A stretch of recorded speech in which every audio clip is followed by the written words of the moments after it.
These mutilations are being done for a reason. Through this investigation, we found out, and it took me 2 years for us to understand it, take it all in.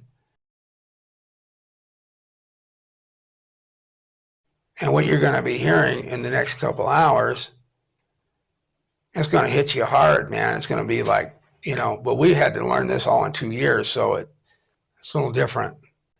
But nevertheless, I'm just trying to be as transparent as I can, bring the law enforcement aspect into this and investigate it in a way no one else has done before, just to see what we get. Well, we got. I think my whole life has set me up for this exact thing. 1991 or 1992 is kind of when everything changed for me. It's when I received a videotape in the mail that came with no return address. And so I popped this thing in, my VCR, and it just happens to be this guy with glasses talking in front of a whiteboard. And he's describing how he used to be part of a back engineering team out at a base called S4 by Groom Lake, which is off of Area 51, he said. You got to fly into Area 51 and get bused to this remote hidden base that he's investigating. And he said that he has investigated downed spacecraft and recovered spacecraft from other planets. And he described how they're able to travel great distances. And I believed every word that guy said. His name was Bob Lazar. Say something to me.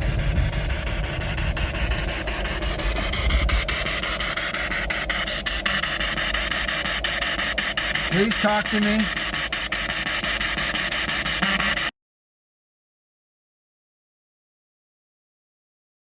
What we've uncovered on this investigation is fucking gargantuous. Wow. And everything I say is all on video, man. Everything. I know, I've heard them a lot around this place. Well, I used to live in that old house there, and boy, they were all over in that thing. what really? Oh yeah, I'd wake up and see shadows standing over me. And what house was this? That the old white one there.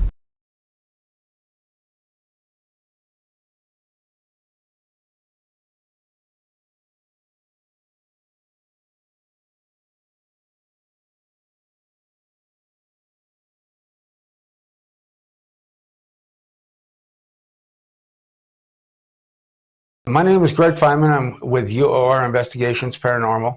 I was a paramedic for nearly 30 years of my life. I was a deputy coroner for about 14 years of my life. I was a cop for about 13 years of my life. And everything required some sort of report writing. That's what allows me to do this the right way, that I feel the right way. I worked with the Los Animas County Sheriff's Department between the years of 99 and 03. And during that time frame, I was dispatched on several, they call them cattle mutilations. These cows are completely cut up. That's why they call them mutilated. And there's not one drop of blood anywhere around this cow. Organs are missing. Sometimes there's no rhyme or reason. A lot of times they're reproductive organs. But how they're taken is they're taken with precision. These appear to be laser-induced incisions. Looking at this cow, it was killed somewhere else because its own tracks weren't there. All right, it means it was placed there. And there is no evidence anywhere of anything that could possibly lift a cow and put it in that location without leaving some sort of tracks. Even a helicopter would leave wash marks. But that being said, our job wasn't to figure it out. Our job was to take photos, to do a report, no follow-up report, no investigation, no nothing, but owner information, take photos, and that's it. That's what we did on the ones that we handled. And I didn't get to investigate it the way I wanted to, and I had unanswered questions. And it stayed with me for a long time. And I thought, man, if I ever get a chance, man, I'd like to I'd like to look into it myself and give it the investigation that it deserves. That's what prepared me for exactly what I'm doing right now. My whole life is actually led up to this very point.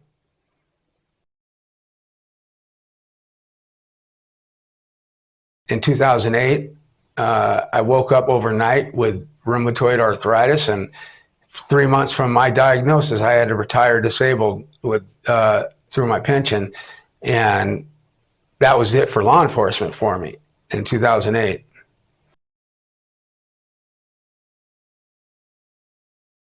In 2010 to 2016, I left Colorado, but when I came back in 2016, and immediately when I got here, I started waking up at 4 in the morning. I don't wake up at 4 in the morning if my house is on fire most of the time. And I'm all of a sudden waking up at 4 in the morning. And I start working on wanting to investigate these cattle mutilations.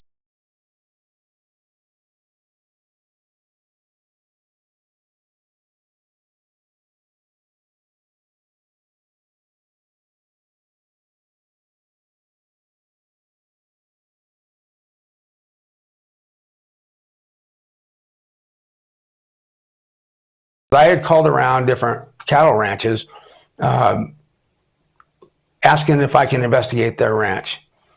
And all of them said, oh, you need to talk to so-and-so.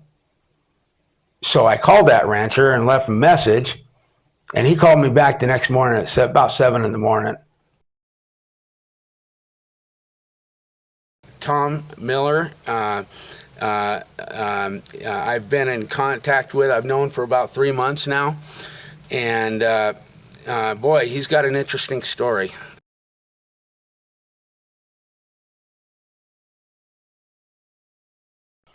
I wanted to investigate his ranch, and I wanted to do it in a way that had never been done before. And he admitted to having 16 mutilations. But the first one that I really noticed was we had the cattle out here in this patch here.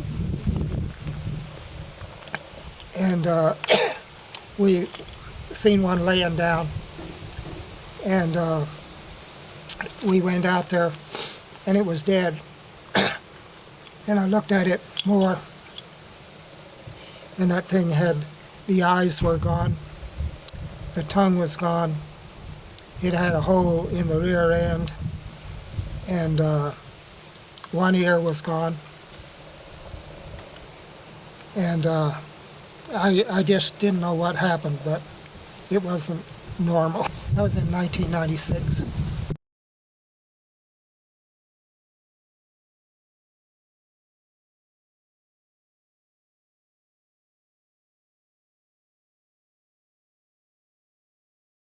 I wanted to get photos of each cow and get an age of each cow, and which I did. I got an age, how old they are, what type of cow they are, all that. And while I was out there doing that, the rancher just kind of says, "Oh, by the way, Chuck Zukowski has been out investigating these before." And so I got in touch with him, and he would, every time I would have one, he would come out and investigate it, because I didn't want to say, oh, that was mutilated, and it wasn't. So he would confirm that it was mutilated or whatever. And since that time, I think I lost 16 head on that that were mutilated, that were actually mutilated.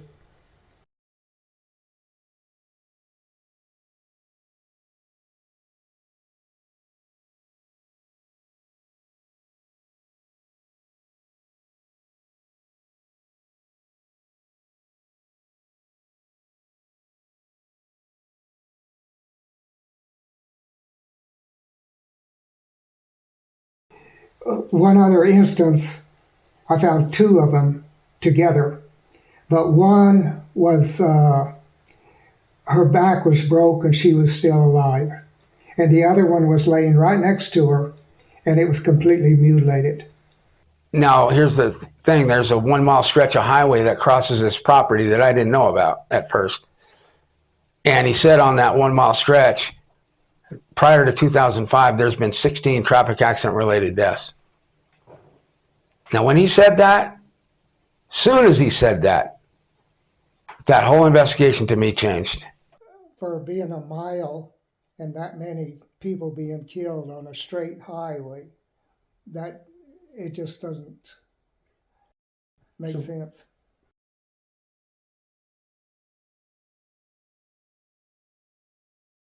What it really took to make my idea happen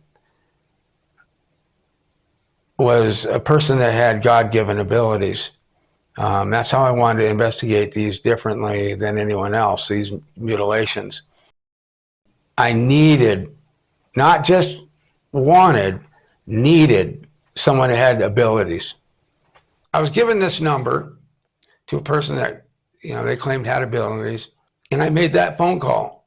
And little did I know how much that phone call was going to change my life. I basically tell her that her assistance is paramount importance on how I wanted to do my investigations. And could she be here like tomorrow? Because I really need her on something. And she said yes. We'll show our commitment by showing up in the cold. We will.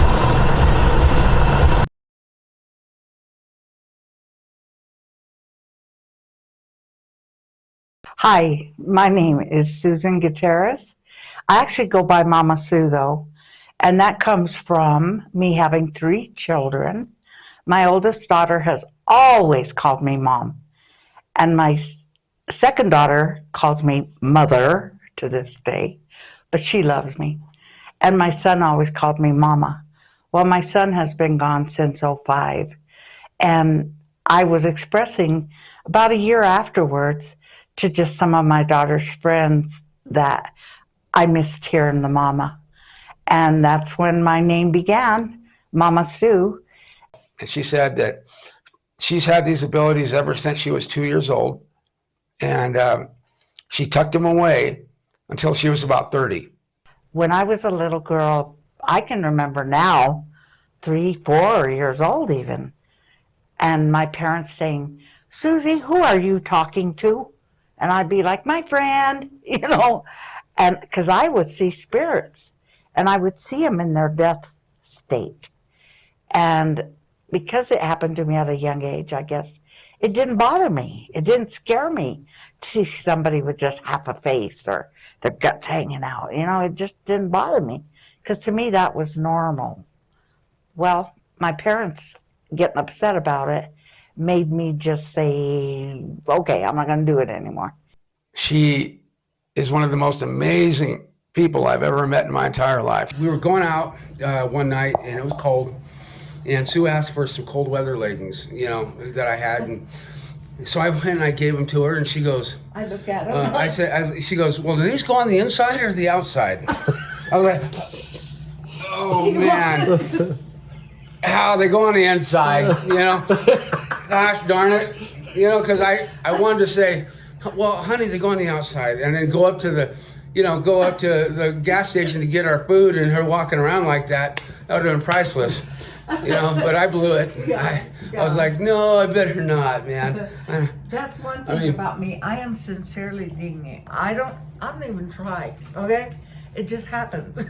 She gets here, and then I said, well, the reason I have you here is I'm going to be taking you out to the site of a cattle mutilation today. And she started clapping her hands, couldn't wait to get out there. She tells me that I might not want her because she doesn't know anything about cattle mutilations, anything about cryptids, anything about anything. And I said, honey, I don't want you to know anything. I said, it's what you pick up. That's what I want you to know. Because no one has tried this before. She also said she wanted more of a part in this. She wanted to be from the beginning. She wanted to be in on every investigation from the beginning all the way through it. I was like, oh, thank you, God. Like I could, man, that I was so happy. I knew that this was something I was supposed to have done all my life. I did not know at the time that the cattle mutilations were going to be involved with alien activity. However, something inside of me must have known, because simply cattle mutilation didn't interest me that much, but getting to the bottom of why did. I couldn't have found a better person, but I had to make sure she was a real deal.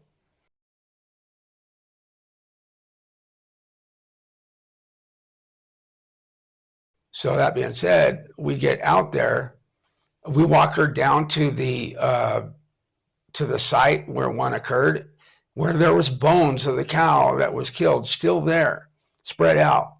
And we walk her down to this little trail down to where those bones are. And she asks, "Can I pick up a bone?" The rancher says, "Sure." So she picks it up.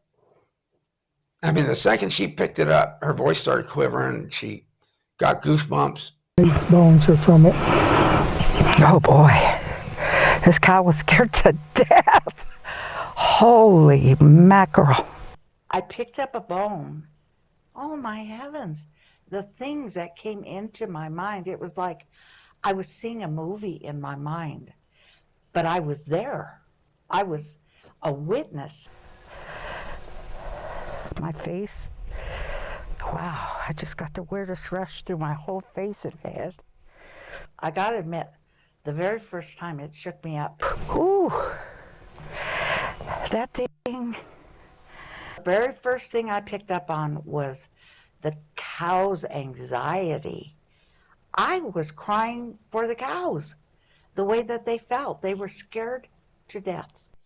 And then she says that it's a craft that comes in about 30 feet off the ground, and a light comes out, and it encompasses the cow. And it's like it probably 30 feet up, stopped. This light completely surrounds that cow. And just like that, it's gone. The cow's gone, the ship's gone, everything's gone. Oh God, that fear, that I could feel that cow's fear. It's unbelievable. Oh God. One of the first things they did is they drained the blood. I mean, just like, it was just like that, just out.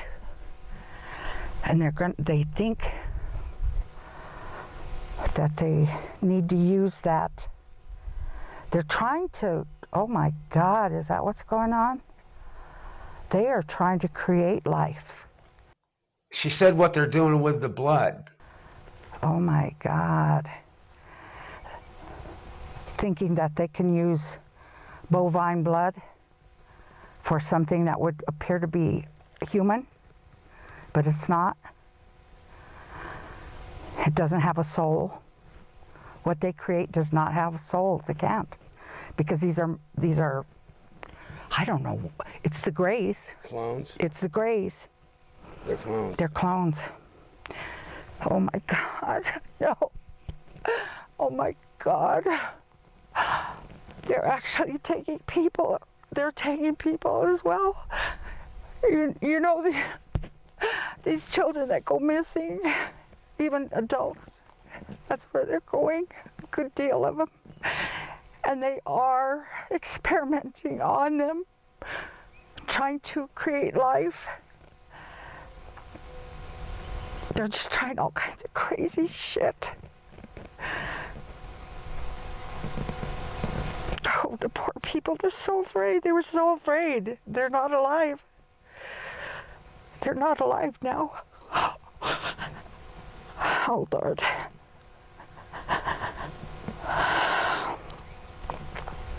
Now, to me, my first thing was, I was like, they're like mad scientists, you know. I didn't know them yet. And then as soon as they evacuate the blood, they do some real quick, they take an ear, they take an eye, they do these precision cuts.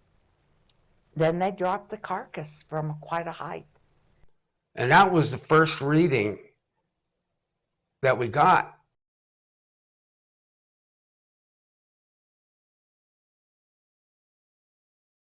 What we learned later is that she didn't get that information psychically. She didn't get it on her own ability.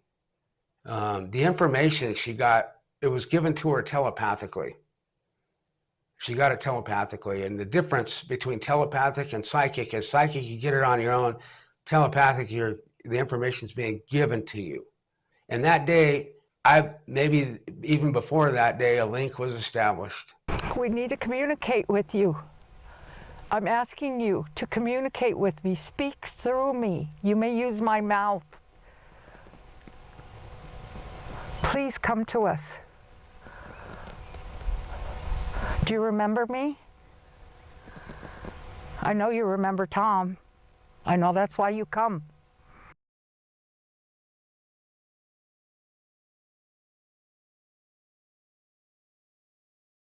I had to form a theory, all right?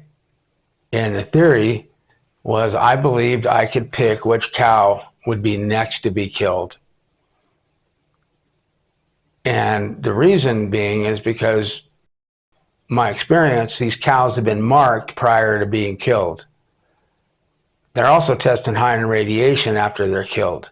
Pick up anything? It is picking up radiation. Oh, it is? It is. So my theory was that when whoever is in contact with marking them, they're going to leave trace radiation behind. I wanted to blacklight a cow and see if I saw markings. And if I found markings, then I would test it for radiation. One of the things I learned in law enforcement is if you didn't put it on paper, it didn't happen. In order to do it the right way, it requires an enormous amount of paperwork.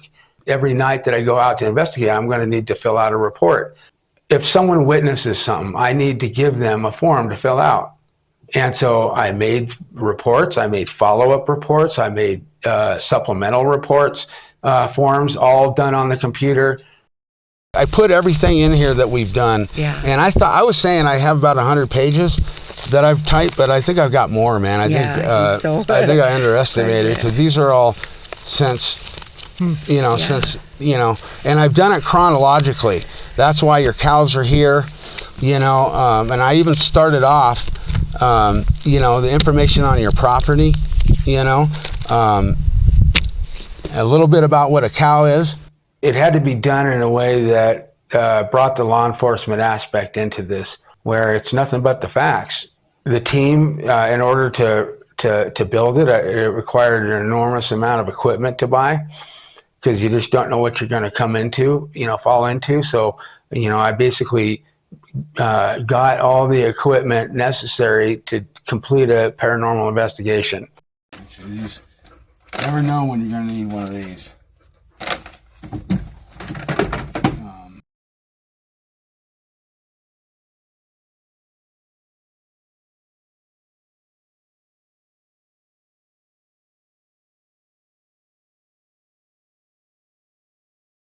November 2nd, 2020, I received a phone call from Tom Miller, the rancher, and he says, "Hey, Greg, I just want you to know that I found a cow dead out on the ranch, and there's not much left of it. Just wanted you to know." And I said, "Tom, I'll be there in 2 seconds." But the one thing that really is see how the ear is shaved off. Okay, well, That's how all the others are, just like that. but the whole top part of the hide was missing. Now, I know that some of it could have been some shrinkage or whatever, but there was an obvious pattern. And not only that, there was a pattern on the left chest, like a square pattern missing. And then Tom started pointing out all the other similarities that this one had that his others had.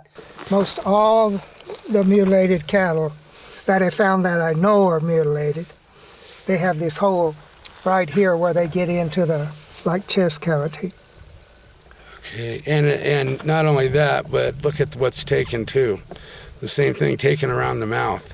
Yeah, that's real familiar. I see that all the time with But mutilation. especially this ear. See, it looks like it's been shaved off or something. It looks different. And usually that's what they do to those ears. Just shave them off.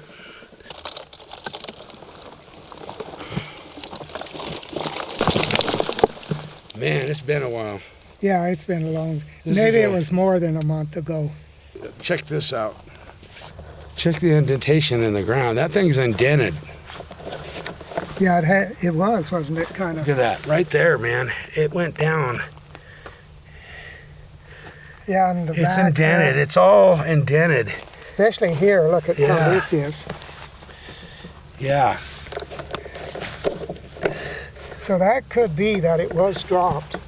And then I said, well, Tom, let's fan out. Let's see if we can find any of that hide, any part of the hide that might have been missing. Let's see if we can find, anything out of the ordinary. Well, it didn't take more than 2 seconds before Tom said, I found something. Okay, where was it now? Where'd it go? Right there. Oh, there it is. All right. That was a good find.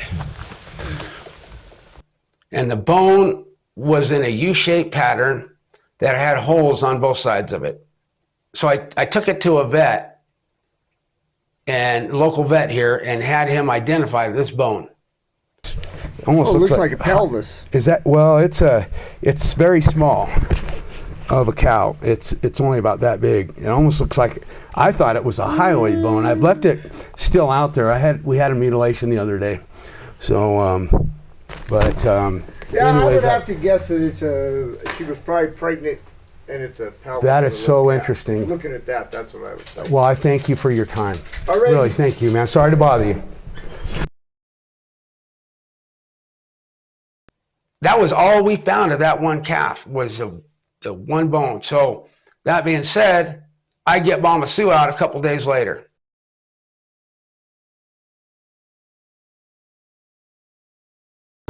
November 7th, 2020. It's 14:50 hours, and myself and Sue, or Mama Sue, are headed out to the mutilation site out at the Miller Ranch to do a reading.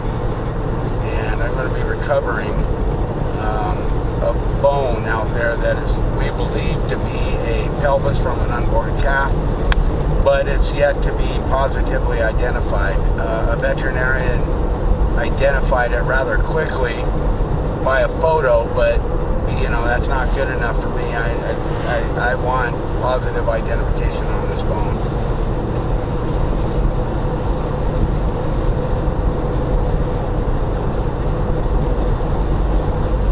She gets out there, she gets close to the cow, and she starts crying as if a mother lost her child.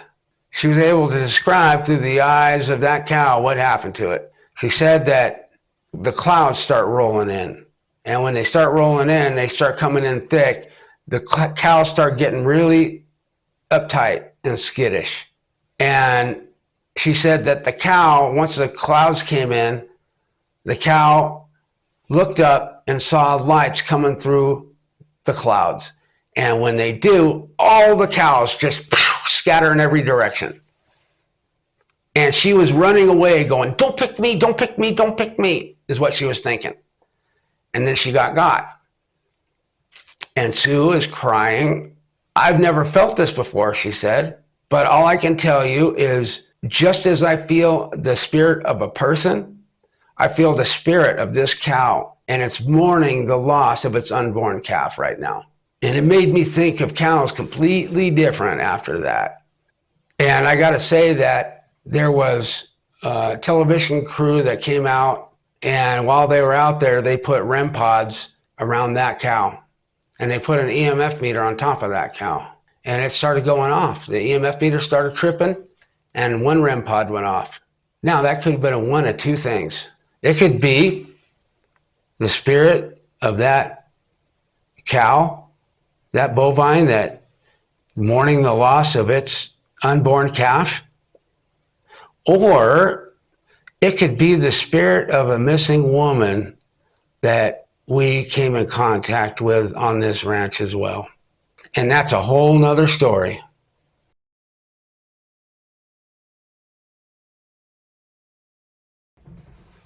Where's Susie Q at?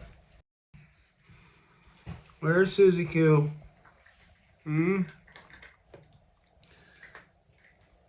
Oh, there you guys go.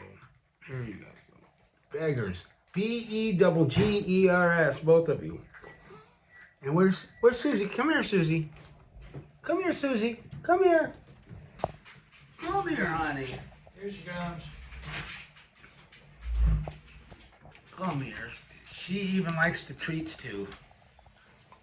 One day I was outside of my front porch. I felt like I was being watched. I mean, it was an overwhelming feeling of being watched. So I started recording with my camera. I just want a sign, guys. What can you do right this second that can show me? You know, like a big old lightning strike right in front of me. Oh, shit, okay. Okay. You're watching.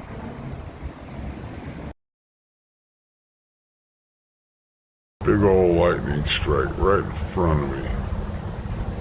Ooh. Big old lightning strike right in front of me. Brah! Lightning strike. Right square in front of me. I think you remember saying that Fitz Friends in the Sky usually come when there are thunderstorms. Any particular reason why? Well, they said the day that I got the lightning strike that they gave me, Mama Sue got at the same time I was getting the lightning strike, she was getting We Come With the Storms. All right, and she was on her way down for us to do an investigation that night. And I called her to tell her about the lightning strike, and she was trying to tell me about what she got, and we were both wanting to tell each other what we got. And I said, well, you first. No, you tell me. And so I told first, and then she said what she said, that they come with the storms. And the reason is what we do know, we said that the craft comes in about 30 feet off the ground, but it comes in looking like a low-lying cloud. Again, there's a 1 mile stretch of highway that crosses Tom Miller's property on Mutilation Ranch. Prior to 2005, there was 15 traffic accident related deaths on that 1 mile stretch of highway, one of which the rancher witnessed. You witnessed one specific accident, correct? I did. Can you tell me about that accident? Yeah. Yeah, I was across the highway working at a corral, and I just happened to glance up, and this vehicle it looked like it was off the ground a foot or two, and it's kind of sideways. And it came down, and as soon as it came down, of course, it was sideways, and it spun like that, and a woman was killed there. But I don't know what happened before. I didn't see coming down. I just happened to glance up when that thing was up, whether maybe she swerved or what. But it just looked so strange. I just happened to glance up, and that thing was up in the air, and boom, rolled.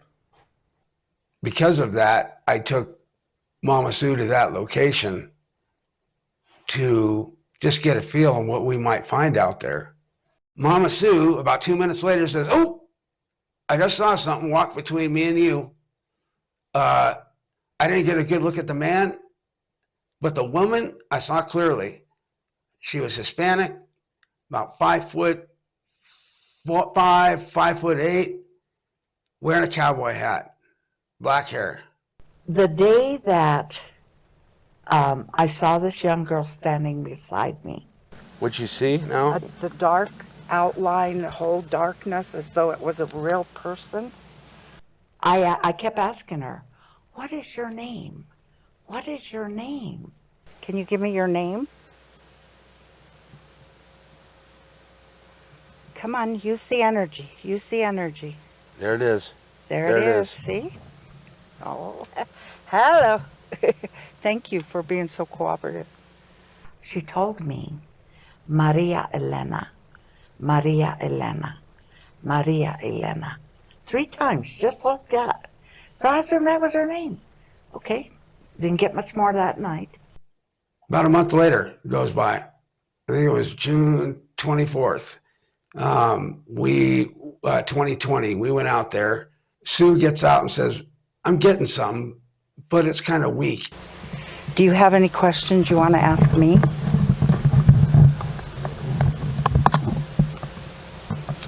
Sue says, is this Maria? And it lights up. Is this you? A couple days later, I'm looking through my phone and I get this, you know how you can join different groups, and one of them was a group that missing without a trace. Now, what made me join that group is beyond me, but I joined it. Start looking. 3rd person I pull up is her. But what caught my attention first was not, I didn't see her picture yet. I saw Maria Elena at the top of the Missing Without a Trace poster. Apparently, Maria Elena is the one who put out the poster. That's what was so crazy about it, because then she would tell me her real name.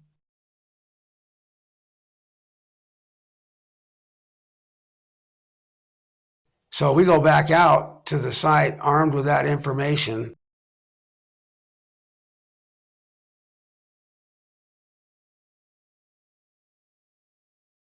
That was her name, she said. So although she told me originally Maria Elena, I would have never found her. Why the whole mystery? Yeah.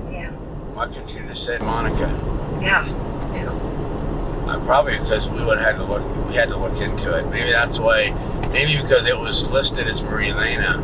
Yeah. And we needed to know that. Right. Yeah. Exactly. I wouldn't have found it the same way. Definitely. That was pretty neat. So I'm very anxious to get in touch with her and have her feed us to some of the bones, and then we can try to help her have her closure and her family have their closure. Well, we're gonna find something. Oh yeah. And we started asking her questions. Please give us some detail we can prove. We were trying to ask her to, please come forward, and why. We said, how are we getting you? How did you die in a traffic accident? She said, no. I was coming out of a convenience store when 2 women feigning vehicle trouble lured me to their vehicle. I need to know who took you? Who took you? The 2 women, she said, they stuck a needle in, I'll just say it like she said it, they stuck a needle in my neck, jammed a needle in my neck, and completely incapacitated me. From that moment, they put me in the vehicle and they took me to a town about 15 miles from Trinidad, Colorado. And there they met up with 3 individuals. Now, during that time, they had to re-inject her with the chemical restraint. And they met up with 3 male individuals. One of them was wearing a cowboy hat, and one of them was wearing a machete. I'm like seeing like a fight, like her, just really going off, trying to fight them off. 3 men. And these men were under contract to deliver her somewhere. And instead, they took her to an unknown location in the town and took her to a warehouse. They killed her and they dismembered her body. Okay, they dismembered her body and they put them in black plastic bags. All right. And they put them in the back of the vehicle they had. They went right down to where we're investigating, right to that bridge, and threw her body in that river. They cut it up there and they brought it over here. But they did not, what am I trying to say? It wasn't the intention. They knew that there was going to be hell to pay. One of them even said that for having killed her, because she was big money. She was big money to somebody. For sex trade, or is Yes. this like the human trafficking? Sex trade. God. Yes. Didn't make sense because the time that I was working the ranch and being out at the ranch, I'd never saw that river run, and it only runs when the Trinidad Lake Dam is opened up. I couldn't find anyone missing. I was still, I didn't know what to do. But then I get another call from Mama Sue. And Mama Sue says, Greg, my nephew just came up to me and told me we had the right person but wrong name. The name you're looking for, and she gave the first name of Monica, and that's as far as I'll go. So she calls me and tells me this, and I start checking it out on, I start Googling it, and sure as heck, up pops her photo, just like the one that she saw in the missing persons photo. Went missing January 2nd or January 3rd at 18:45 hours, at 6:45 p.m. I had to figure out if that river was running, so I looked it up to see if there was a flow report for the river, and there is. And I looked it up, and I typed in the dates, January 3rd to January 6th, 2019. And January 4th at 10 a.m., they opened up that dam. Now, if you do the math, either the 2nd or 3rd that they left from the state of Arizona and went to the area close to Trinidad, and from there, she was taken to a warehouse, sexually assaulted. They killed her. They had to come up with a plan and everything. And by the time they got her out there, they were just wanting to get rid of her. And it was the early morning hours of probably January 5th. And when they got to that bridge and they looked over that railing, it was over the floodplains, and they had no problem putting her body in there. I can see how that fits now. Now it fits. Now, guess what? Now I've got to hear myself. I've got to call that police department and tell them what the information I have. Listen, I can hear myself telling the story. I was a cop. I was very disappointed in the reaction that I got. I told the detective everything I just said, and he said nothing I said was actionable. And I told him, you can't use the word actionable on me. All right, that's just a $5 word for you ain't gonna do jack shit, huh? It was up to me. I started trying to get down into that creek, but I was having a hard time because I was disabled. Well, I think that will be best. We'll both put on boots. We'll go up there, and then we'll walk down, and then when we come back, we'll have to walk back up to the vehicle. That's fine. Then we can look along the bank as we're walking back up. Okay. Hey, what's up, Greg? Hey, Dan. Well, it's funny you called because I'm out at the waterway right now. Me and Tom are, and we're going to be walking from the bridge as far down as we can. And looking for body parts, man. So I can't wait for right now. I mean, when everyone gets here, we'll look again, with more people. But I don't know when the next rain's going to be coming in, man. And all it takes is one good rain, and this river is back up again. Right.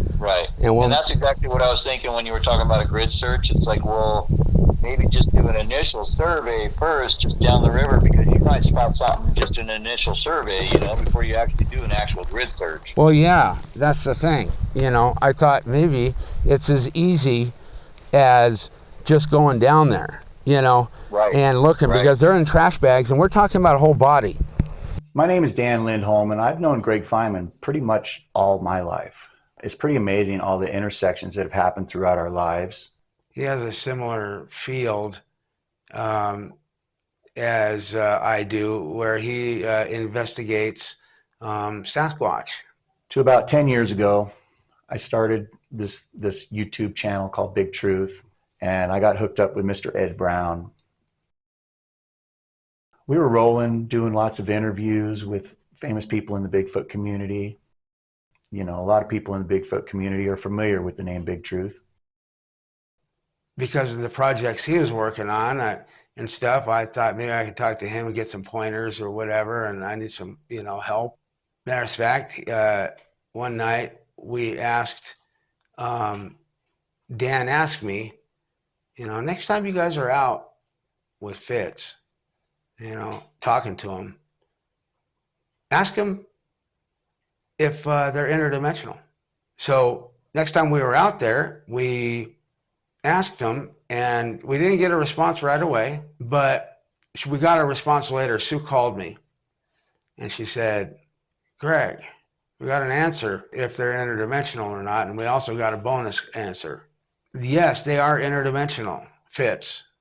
And they said, so is Sasquatch. And we have relation. A little ways into this investigation, when we were getting close to the Monica area, you know, section of it, and he had told me all about how she had contacted this woman out there, and he told me the name that Maria Elena that they were looking for.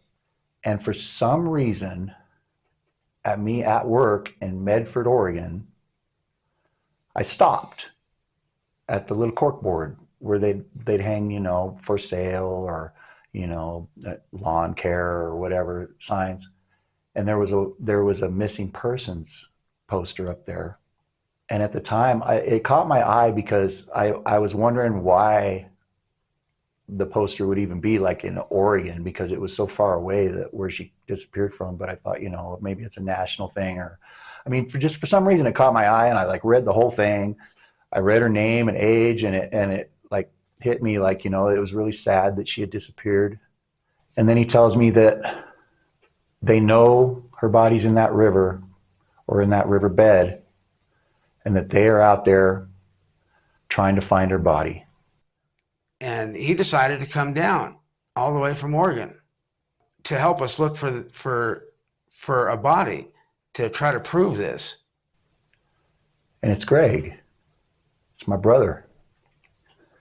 And it's Sue. And I couldn't let them do it. I couldn't let them out there. Both of them are physically incapacitated. They can't get around good at all, you know, and I'm picturing Greg trying to get up, you know, out of there.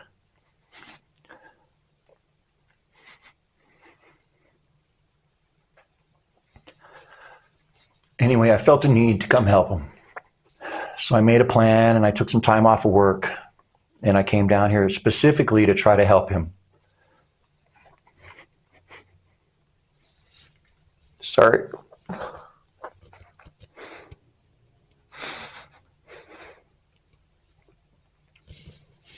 I hate this shit. Dan comes in October of 2020. He comes out.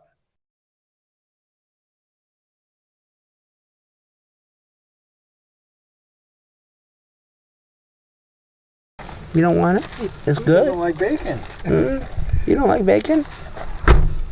It's becoming more and more evident that Bigfoot and some of this paranormal stuff are somehow connected, because they just always happen in the same places.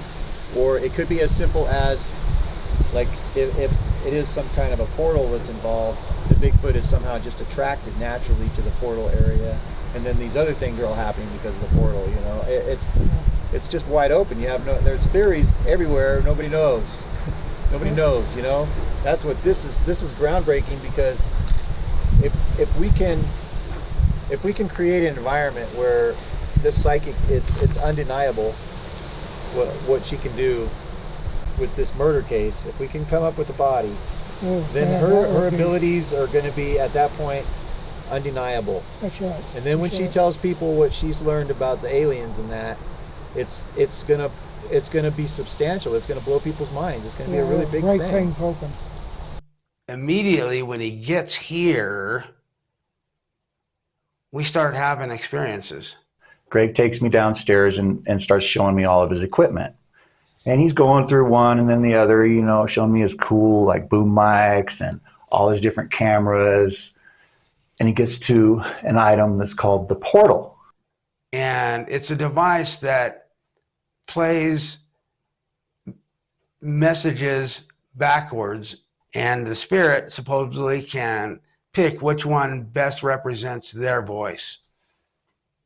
That being said, I turned this thing on, and just as I was turning it on, Dan had made a joke. And I just said, you know, unless it's all bullshit. And I was talking about the case of the missing woman and whether Sue's psychic ability was, you know, for real. And I was just playing devil's advocate and making a joke. And just as he said that, right out of the speaker that I'm holding on to from the portal device, clear as day comes, "Oh, I think not." A woman's voice comes out of the portal and says, "Oh, I think not." And I was like, whoa. And Greg's all, no, we got to put it away. We don't have Sue here. She needs to be able to tell us what's going on and what we're talking about. And I was just like, oh my gosh, I've never, ever experienced anything like that in my life. It was freaking crazy. You know, and from that moment, Dan felt like he was being held on to like someone was holding on to his shoulder. I took a photo of Dan while he was in our living room, and man, right in front of him, there's this huge, I mean, it looks like this big, looks like an orb. So after we were downstairs and we had this experience, we came upstairs and Greg started showing me all of his reports and all the pictures of the cows and everything he had so far.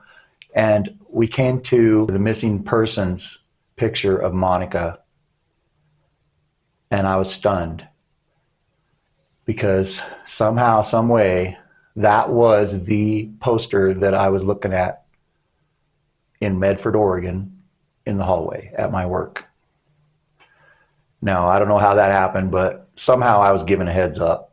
It is October 12th, 2020. It's 16:07 hours, and we are at the bridge, and we're looking for remains. Dan has came all the way from Oregon to be my legs and to find her. All right, what do you think, Dan? I'm here to find a body. I think it's going to happen. I feel real confident.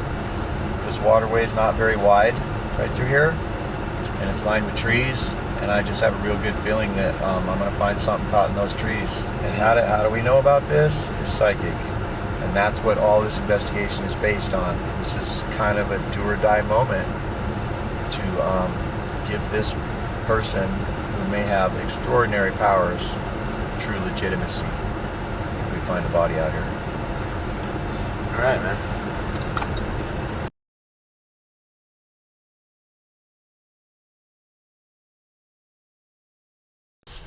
Well, Greg, wish me luck. Will do. Good luck, man.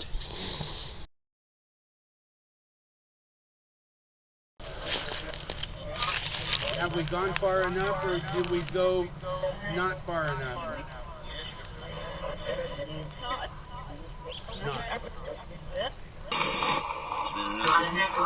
Maybe we'll have more luck with Sue, bro.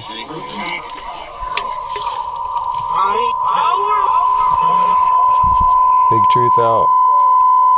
You know, that if I ever meet them face to face, that I will kneel down, and because I just want them to touch Just my like- head. yes. I want to touch their head. It's out of respect. I Yes. don't worship them. No, not like but God, I respect not them like a God, no. like Like a almost Queen of like England or almost like something. like a near God. kind of thing. Not a god, but like, Yeah, but it's yeah. just the respect of their knowledge, just showing, hey man, you are far greater than I am. And hon, I've done everything I can to make people believe that you're down here.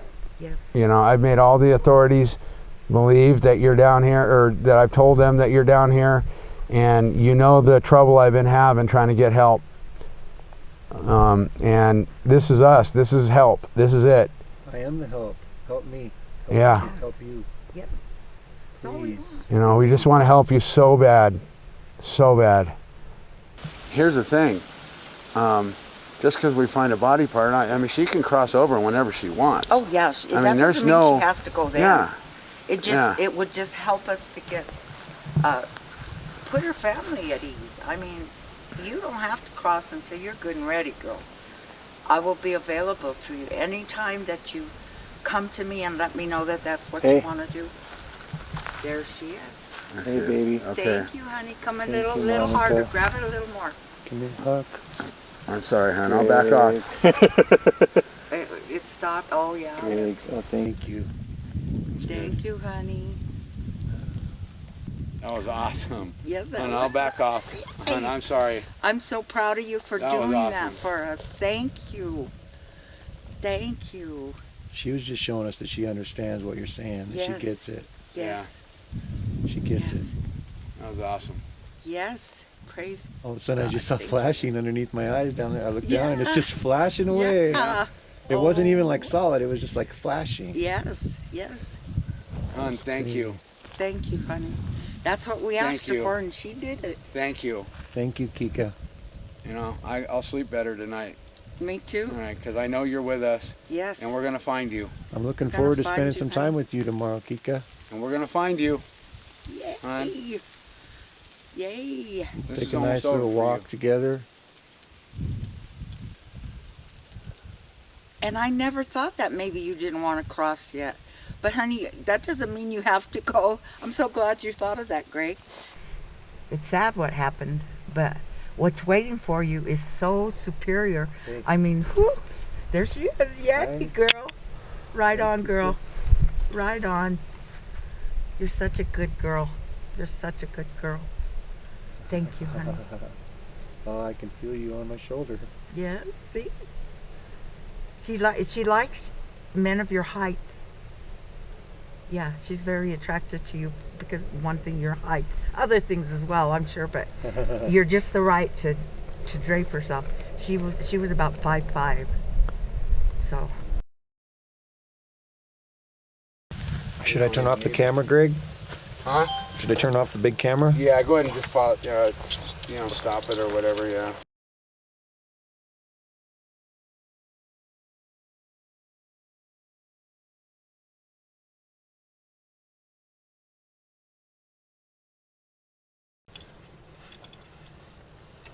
But it's something I don't know. I heard it. Did you hear?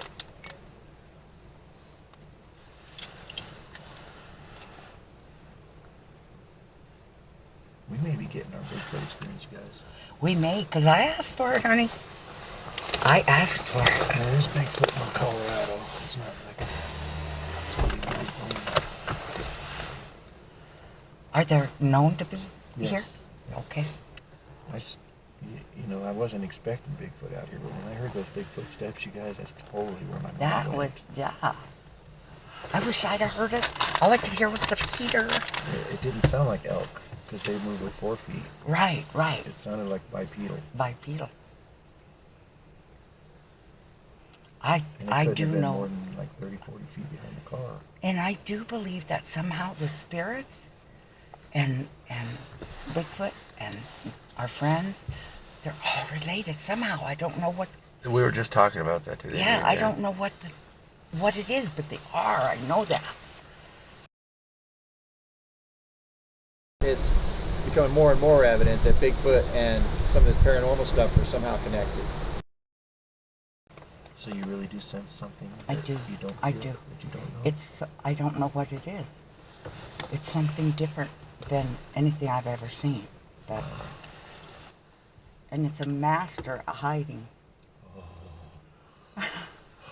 Dude, Yeah. When she said that, man, that just made my whole head tingle. Yeah. Because that now I know what we got. Mm-hmm. Holy shit. Mm-hmm. We need to get out. Well, Let's do it. Just trying to find the handle. Let's do this. I didn't want to alarm you, but I'm going to go ahead and do a couple little whoops, all right? Yes. Yeah.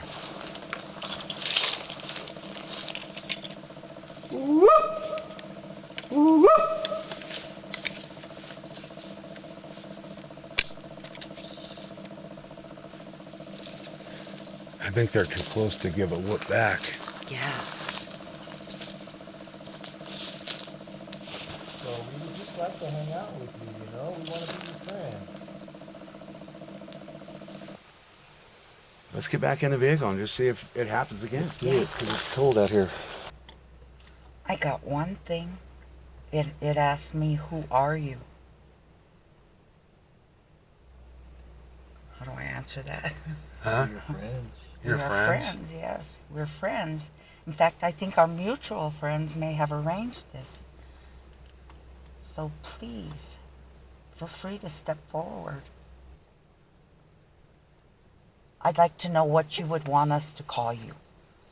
Because I have a feeling you don't care for the term Bigfoot. So what should we call you? What would they call you where you're from? Oma? Did you say? When these things come through, this telepathy, it's not so much words as just feelings, emotions. It's like you get the gist of what they're saying, and it like becomes English words in your mind, if that makes any sense at all. Now, I hear grunting. I don't think it's, you guys can hear it, but I hear a series of like that, deep. I can't even get that deep, but I don't know if that's trying to say yes. I think you might be, if not exactly that, it's something very much like that. We made contact with Monica tonight, and Monica warmed up to Dan tonight. Yes. But then, as we were sitting there, we started hearing movement around the vehicle, and I mean large movement. And correct me if I'm wrong, but I heard some howls, I heard a growl, and I mean this shit has never happened. I'm sorry, but Sue, this shit's never happened between when we were out there. on the ranch. Never. No, I think this was for Dan. Yes. This was for Dan. We're in contact with the Grays. All right. We came in contact with Monica on this ranch.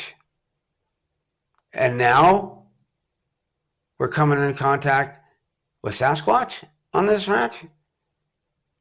I mean, it doesn't even seem feasible. It really doesn't.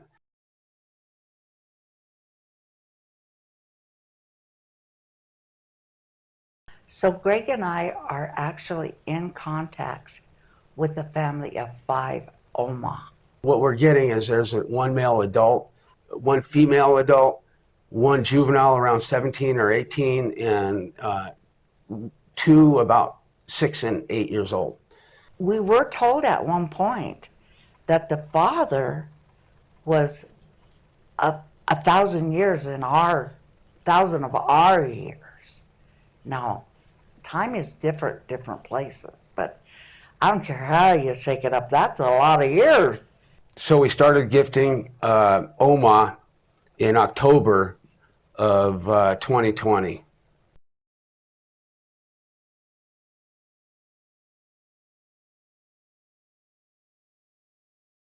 Dan's got bad apples.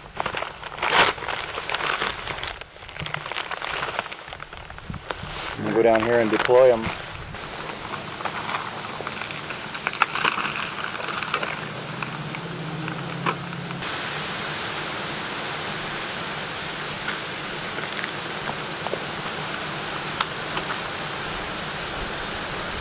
Pulls up in there.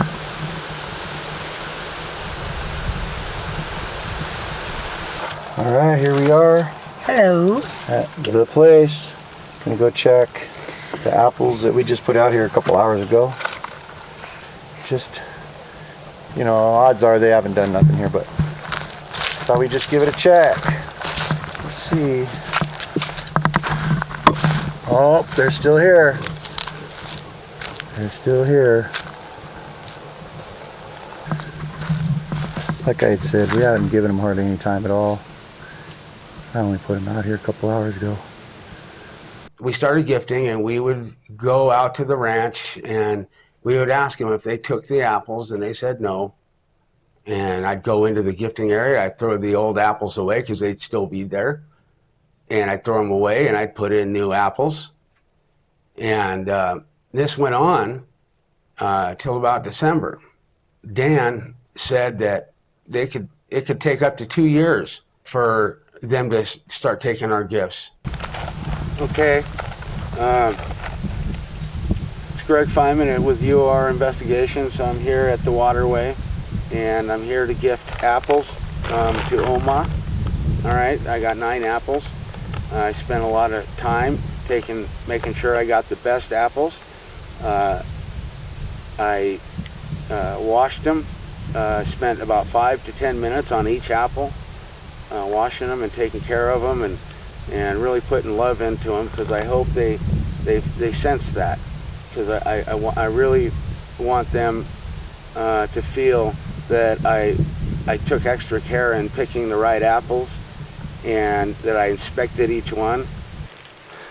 Put the apples right there, and I couldn't fit them all, so I put one right there. Dan went home. It told me, well, next time you go out, take a bite out of the apple.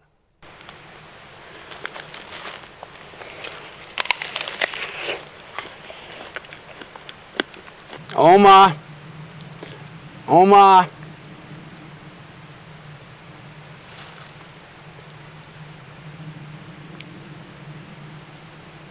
I left apples, fresh apples.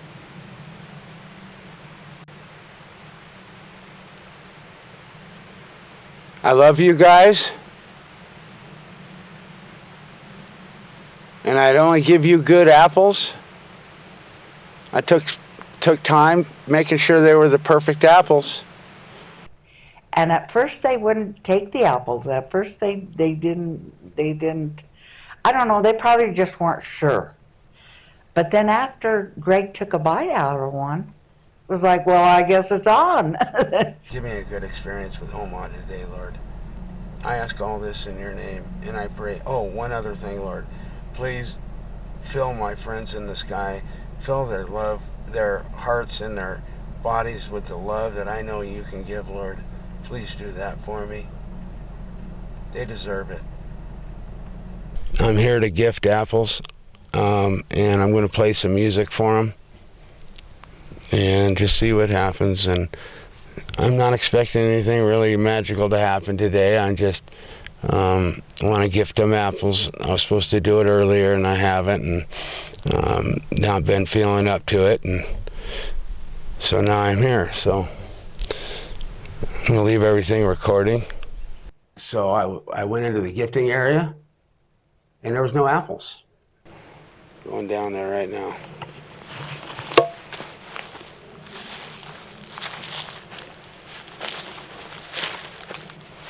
Oh, they're gone.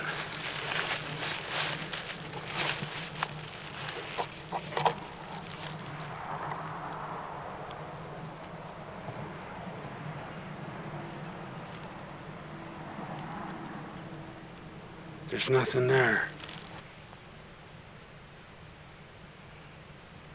They're all gone.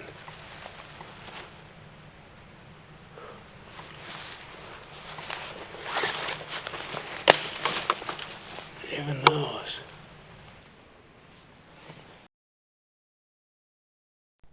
One thing I forgot to mention, and maybe I already said it, was, Oma's planetless. Fitz has let us know that Oma is serving them not because they have to, but out of gratitude. When Greg started this investigation, I thought it was all about Mutilation Ranch. I thought it was all about the cattle mutilations. And that's where I thought it was going to end. Now it's like the story of everything. And it's all encompassing. I don't even know how to describe it.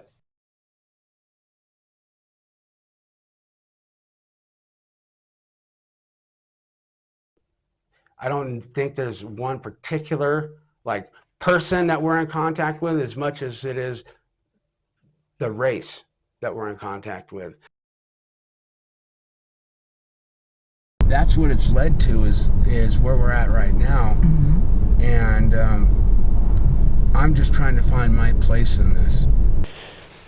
Fitz, thank you so much for letting us be the ones, some of the ones that will tell the world about what's going to happen.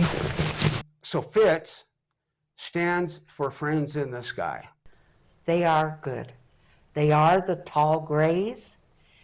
And it just upsets me when I hear people trying to make them sound like they're so evil and bad. They're not. They're not. What we do know of them is they're full of love and compassion. I asked Mama Sue to please ask them what we can call them because I don't feel comfortable calling them the Grays. So we asked them, what can we call you? Well, Mama Sue picked up to call them Friends. I think right now, I think Greg would like to talk to you. Can you tell some of the things on your mind, Greg? Yeah, I'm filled with questions.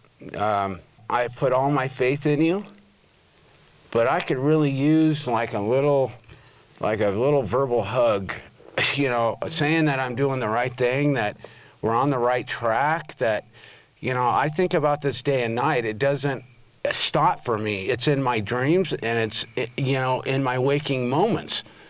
Every moment I've got has to do with this project. Greg was chosen a long time ago, as I believe I was and Dan was too. Mama Sue called me one day and she was crying. She says, Greg, I got something to tell you. I'm like, what? I thought something was wrong with her. She goes, Fitz is the one that gave you rheumatoid arthritis. Greg's life has been a test of his character, and he's always passed because he is a man of high character. He's had some hard times, just as we all have, but he's got a heart of gold, and he would not compromise himself for anybody, you know. Now, I woke up with rheumatoid arthritis overnight in 2008, and a month later I had to retire disabled. I lost my marriage. I lost my career. I lost my house, my cars. I lost my dog. All right? I lost my dog. And she said that they did it to teach you humility. I had to learn humility. And I had to find the Lord, those two things. You had faith in me, and I'm grateful for what you did. Yes. And showing me humility and teaching me humility. I needed to learn that, and I am a happier person with myself today than I ever have been. I get to talk to you guys, and I have you know, you're my friends. Right. I get to say you're my friends. You get to, you know, and who gets to say that? I know. That's pretty special. That is, you know, they mean special. They mean more to me than pretty much any earthly thing going on, man. Mm-hmm. You know, like there ain't a possession that I have that means more to me than what they mean. Right. And I'm grateful for the fact that they've loved me this long, yes. You know, to stick with me, that they didn't give up on me. That's why I'm never going to give up on them. Exactly. They didn't give up on me. And man, I went through there had to be some times that you were questioning if I was ever going to get my crap together. They told us about time and how they can manipulate time. All right. And it came to me, this graph that they told me to make. Fitz tells me to do things here and there. This is relation to time and space, and they wanted me to do something that represents how they can manipulate time. I don't know exactly how, but they do it. But how they're showing me how it's possible. Okay. And they started off by having me draw this. All right, this represents time. Time, they said, is not linear. Time fans out in all different directions. All right, it doesn't go. I mean, it also. But if you see this, you'll see a pattern, and it seems to be heading that way. All right, but just because I do this doesn't mean I know exactly what I'm doing. All right, it's just what they're telling me to do. And then what I wrote on the back is these numbers are for our benefit. The numbers are only here so we can grasp the concept of how they can manipulate time. If you look at let's just pick anywhere. Let's just pick, I'm just gonna go point right here. That 11 right there, that box. All right. Now that 11, if I was to take everything off of this, all right, all these numbers away, but I put that 11 there, this whole thing would be the same exact paper. It'd be the same. But see, the thing is, you need to know what that number is, all right? Be able to pop in. He's been my friend my entire life. There is no way in HE double hockey sticks that Greg Feynman came up with this.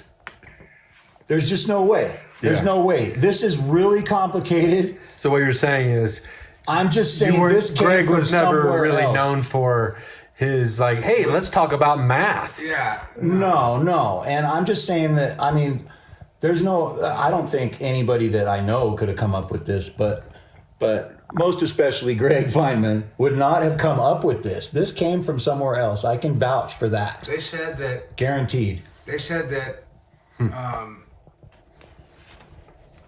time travel, that accessing your memory is a rudimentary form of time travel.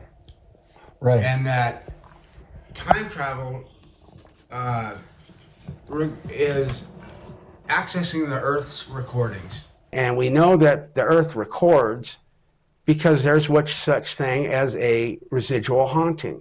Now, in this dimension, it goes, you got the word spirit, all right, and you flip it over, nothing, all right?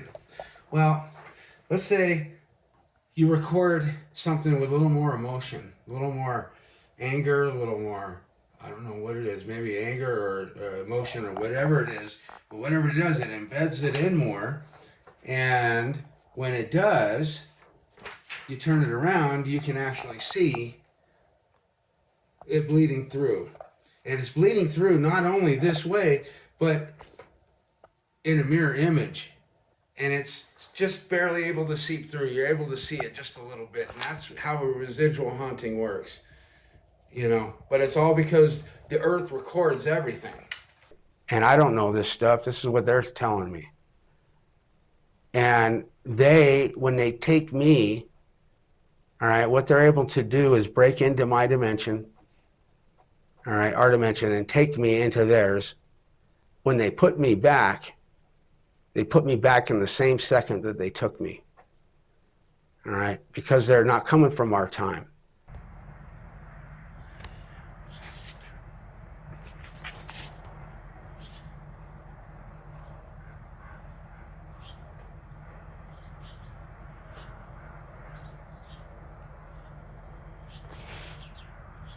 Multiple times they've shown how they can manipulate clouds and how they come in taking the cows looking like a low-lying cloud. I'm just checking that cloud out. It was a little denser before. Kind of odd. Fitz said that it's more important now to be a good person than ever. All right. They've told us some things that's going to be happening. And soon, we believe that Fitz, or they've told us that they have one collective thought. So when you're talking to one, you're talking to them all.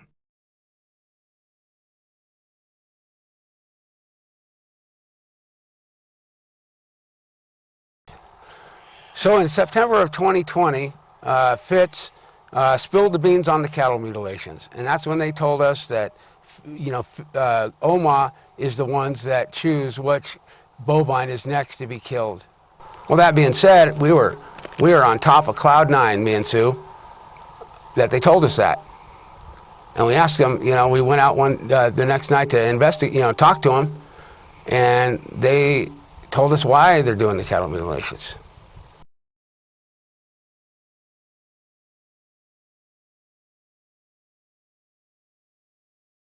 In order for anyone to listen to us, all right, something has to happen that gets everyone's attention. And I believe Monica was down there for that reason alone. Because nothing on this ranch happens by accident, Tom. Yeah, if you can find those bones, or if they can bring them up to you or something, that's going to break everything. Yeah, and they know that. I know they know that. We feel like when all this story comes out, the whole story, that her bones will then be found. And that's so important, because the girl is not at rest. I am under the belief, and I believe I'm right on this, that they have had her body parts all along. And that when they went in the river that night, they took possession of them. And that they're going to release them when they are ready for this to come out.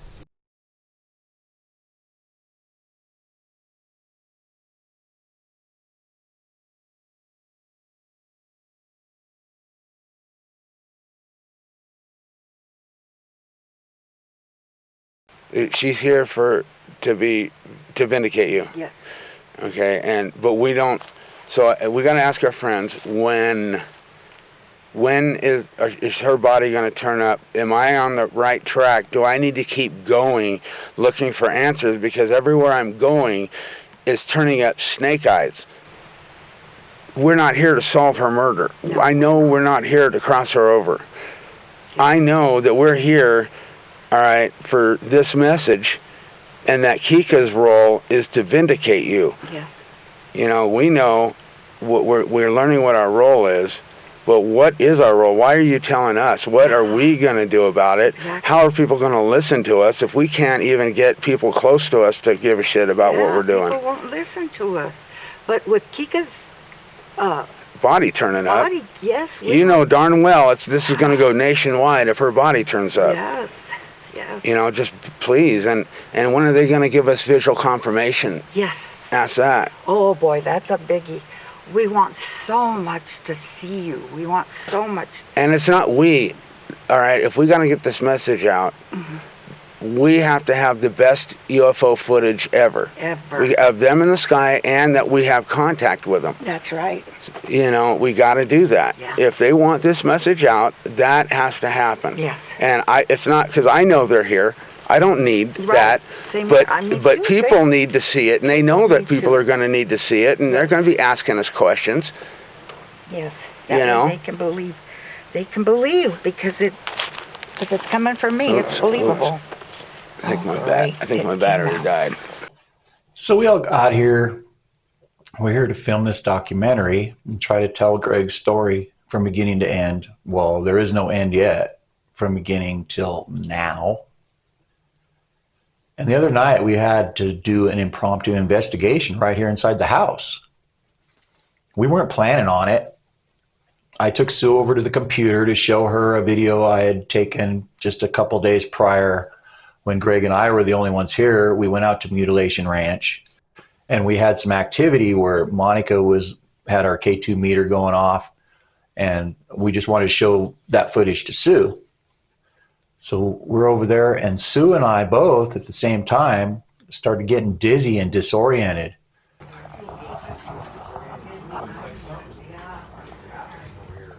So I actually caught her from falling down at one point. She had lost her balance, and so I'm holding her. We put her in the chair, and like I say, I was also feeling dizzy and disoriented. It was a really strange feeling. In fact, at one point, I walked away from Sue because for some reason I thought that what I was feeling was emanating off of her.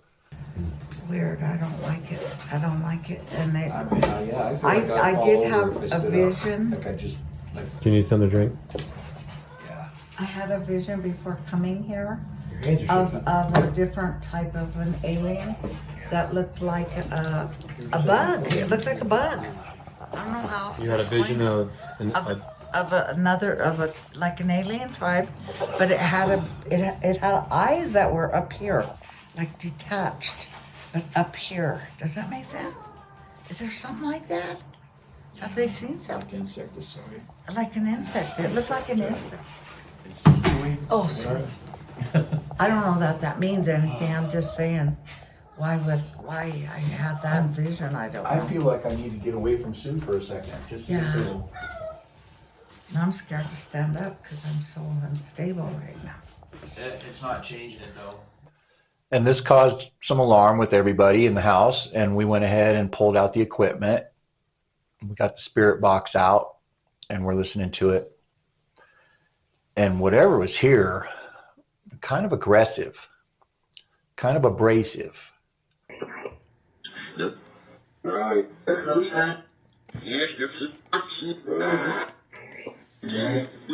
I hear you. Again, hear me. You're here. None of us fear you. And you just need to step forward and talk to us. I can hear.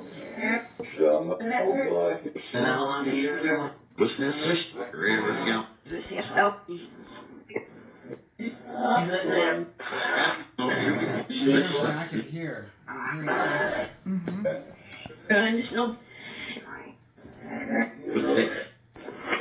that. Who is in this house? You've got to touch this device that I'm holding in my right hand to let me know that you're here.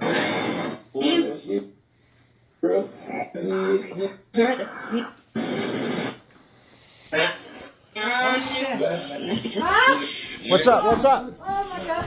What's up? Something was coming at me. Oh my God. I've got you. Stand back. Nothing's allowed to touch you.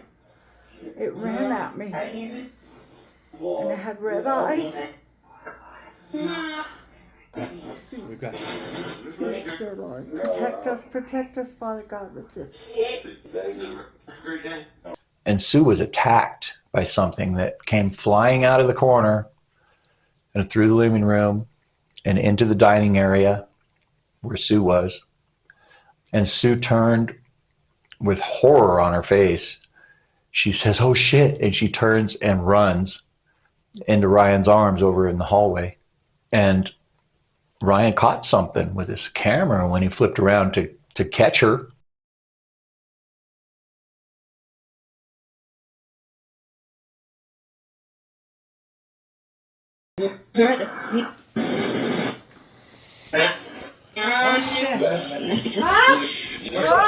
Oh my God! What's up? Something was coming out.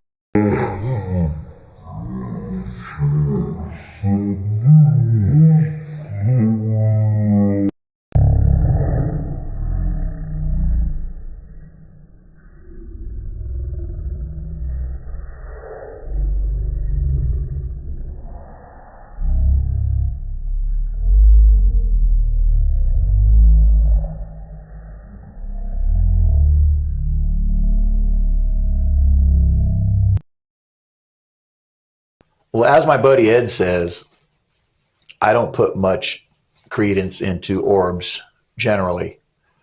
I'm pretty sure usually that it's just dust particles or a lens flare. And most of the time when I see something that's presented as an orb, I can see right away that it's not. But because of the way this thing moved so independently of the camera, it's very, very compelling. Whoever this is needs to touch this device that's in my hand right now Why you're not? How come you're not stepping forward to me? Why are you not stepping forward to me? I'm the reason all this is happening. It's because you're the most in tune. You have the biggest antenna that they can see. Yeah. Like the lighthouse and the fog. He gets very upset when I get hurt. It's a knowing that Greg's role in this whole thing is more important than anybody. And that is why he does not get attacked. He's being protected. It's not that they wouldn't want to protect me as well, but Greg is definitely protected. So originally, we thought this investigation was going to be about the cattle mutilations. And little did we know, the cattle mutilations were going to be a side story, and that we were going to get a message about the end of the world.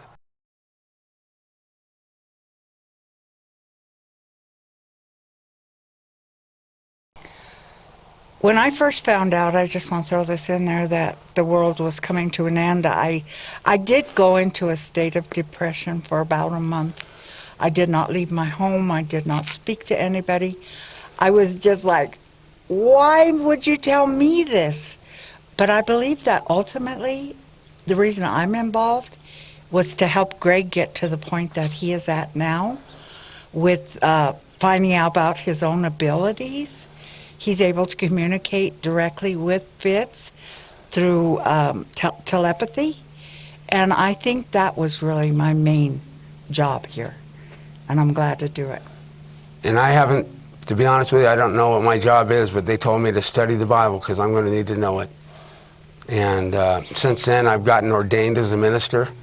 And my head is in the Bible 24/7, pretty much. Okay, I'm gonna be brave, and I'm going to ask our friends. The news that you gave me last time I was here about the world ending, and what I didn't understand was what our involvement is. If you can make that clear to me, it would help me to get there sooner. Is there a plan for us? Can we stop it from happening at this point if we do something to change what's happening? Is it a cataclysmic event that happens? Is the water going to be poisoned instantaneously as well as the air be tainted so badly?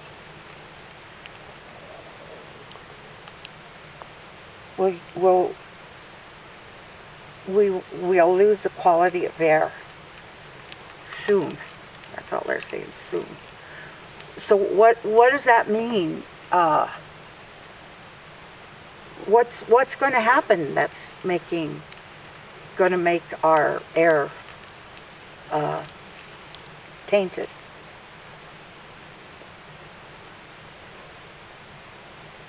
There are so many things that our fellow man is doing right now that are secret experiments, and it could happen anytime. The quality of air. Did I see correctly when I saw a visual of us walking, everybody walking around with breathing machines? Yes. It's done by an experiment? Yes. What are they experimenting with? What are they experimenting with? Chemicals? Oh my God. They are actually thinking of a chemical warfare. Who? Our government. To who? To who? China. And that's going on right now? Is that going to mess up our air quality here too? Is that going to mess our air quality here too? everywhere on Earth. When they do it there, it's going to mess everywhere up. Yes. It's chemical warfare, and all they have to do is let that out, and man, it'll spread like wildfire. What's their goal for doing that? Yeah. Getting rid of China? Yeah. But it's going to end up killing all of us. Yeah. Yeah. Yeah. This could happen very soon, is what they're telling me.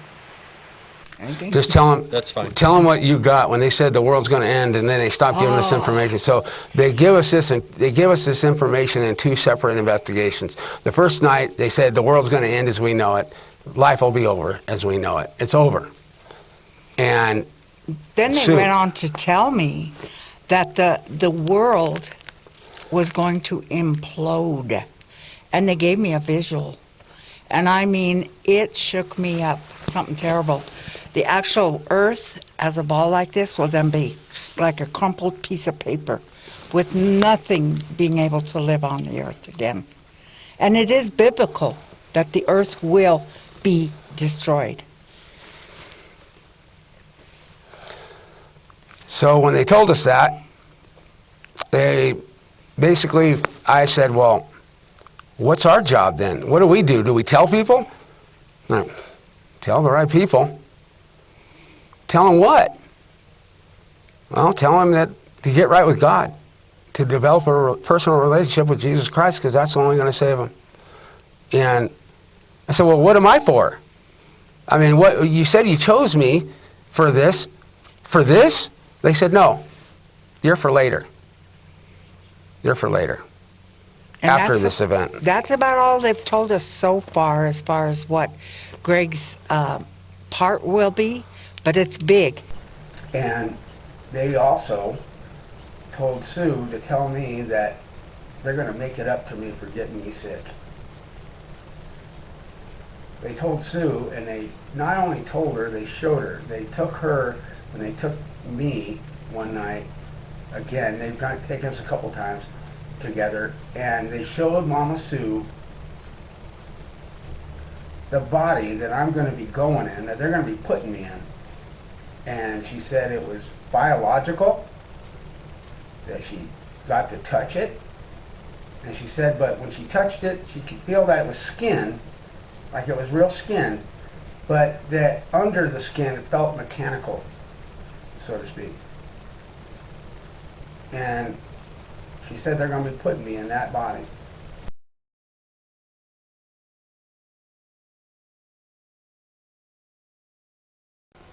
They drained the blood. I mean, just like it was just like that, just out. And they think that they need to use that. They're trying to, oh my God, is that what's going on? They are trying to create life. Oh my God. Thinking that they can use bovine blood for something that would appear to be human. When Greg gets taken, I think then it's going to be up to Dan and I to continue on with this. I believe at that point, the bones will be found. People will know that my story is true. These are things that right now people are, they don't know. But it's going to come out. Everything will come out. We believe that when this event occurs, that this is the beginning of the tribulation. We're not sure, but we believe Jesus is going to be coming really soon. And they've alluded to that fact, but no one knows but the Father. And he will come as an ark of fire. And everyone that's still in their sin will be burned, but the ones that are all in Christ will be refined. The bottom line is, though, that they have shared this with us so that we can share with people that there is still time to develop a relationship with Jesus, so And- that you can continue on. It says in 2 Thessalonians 4:17 that we that are still alive and are left are going to be caught up together in the clouds to meet the Lord in the air. Now, why would they say clouds when they said air? Okay, they said clouds because clouds are they're the mechanism. They're the mechanism. We're going to be caught up together in the clouds. You think we're going to be playing solitaire up there in the clouds? No, there's something there. Fitz is the mechanism. All right, and they have a relationship with God that we can only wish to have. Yes.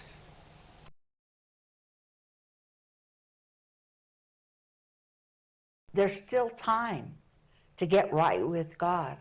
And if you do, you might be one of the fortunate ones to make it to the new world and at least to heaven. I mean, you can't go wrong either way. But it's time to start living life right. And that is the bottom, that's the message from them.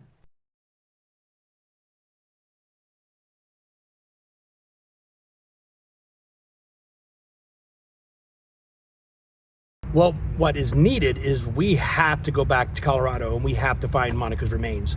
So that is what happens next. Guys, we are going back to Colorado. We are going to find Monica's remains. Because finding Monica's remains is the only thing we need to prove everything that's been said so far in this entire film is accurate.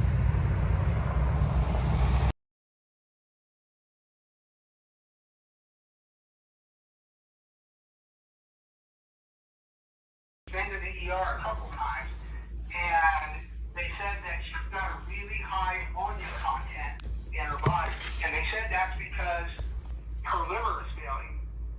And then he continued by saying, basically, you're dying, and there's not a whole lot we can do.